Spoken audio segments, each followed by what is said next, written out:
Alô galerinha, bem-vindos a mais uma hora do exercício, todos os dias ao meio-dia, chova, faça sol, na saúde, na doença, no pé quebrado, na unha encravada e tudo mais. Nós estamos continuando com a prova do Enem de 2010, prova azul, questão 64, e ela diz: alguns anfíbios e répteis são adaptados à vida subterrânea. Quem são eles? Esse carinha aqui, chamado Gimnofiona, tá? Parece um palavrão. E esse cara aqui, que parece uma cobra, mas não é. Ele é um lagarto ápode. Do grego a, ausência, negação, e podo, pé. Nessa situação, apresentam algumas características corporais, como, por exemplo, a ausência de patas, corpo anelado, que facilita o deslocamento no subsolo, e, em alguns casos, a ausência de olhos. Como é que a gente chama, fazer um parênteses aqui, como é que a gente chama esse fenômeno em que organismos que não têm a mesma origem comum apresentam características compartilhadas por conta do modo de vida? Tempo! Isso se chama convergência evolutiva.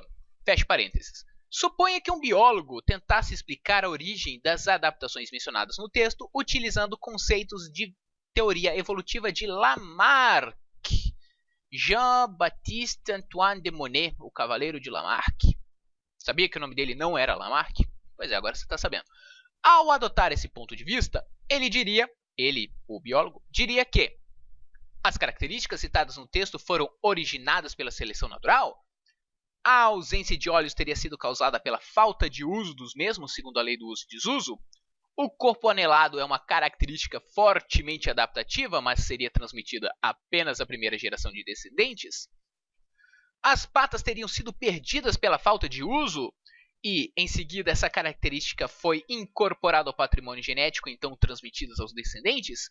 Ou as características citadas no texto foram adquiridas por meio de mutações e, ao longo do tempo, foram selecionadas por serem mais adaptadas ao ambiente em que os organismos se encontram?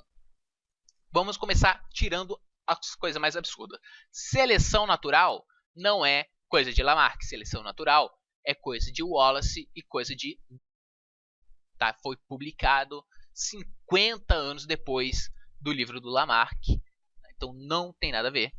O Lamarck é de 1809 e a origem das espécies através da seleção natural é de 1859, se eu não estou enganado. Selecionadas por serem mais adaptadas, também não. Esse aqui ainda fala sobre mutações.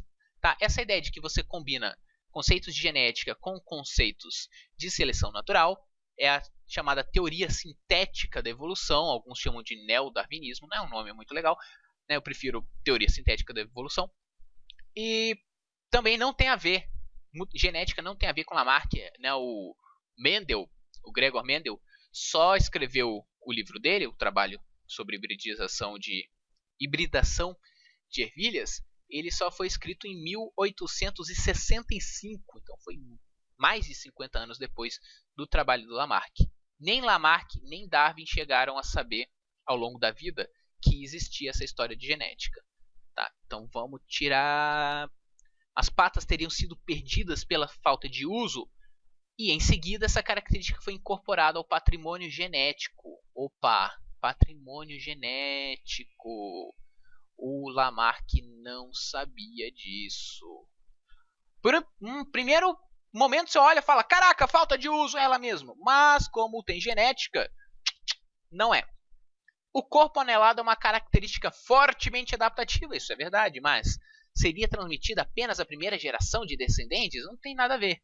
Tá? A ideia é que as características são passadas para todos os descendentes, né? Tantas gerações quanto for. Tá? E nós temos aqui então a letra B. A ausência de olhos teria sido causada pela falta de uso. Debaixo da terra você vai enxergar o quê? Né? E segundo a lei do uso e desuso. Letra B de biologia. Nada na biologia faz sentido senão à luz da evolução, já dizia Teodósio Dobzhansky. Então é isso aí, galerinha. Se você gostou, dá um joinha aqui. Dá um joinha lá no Facebook também. Mostra pro pai, pra mãe, pro papagaio, pro cachorro, pra avó, pro diretor da escola, pros amiguinhos. Mostra pra todo mundo. Amanhã tem mais e Até a próxima!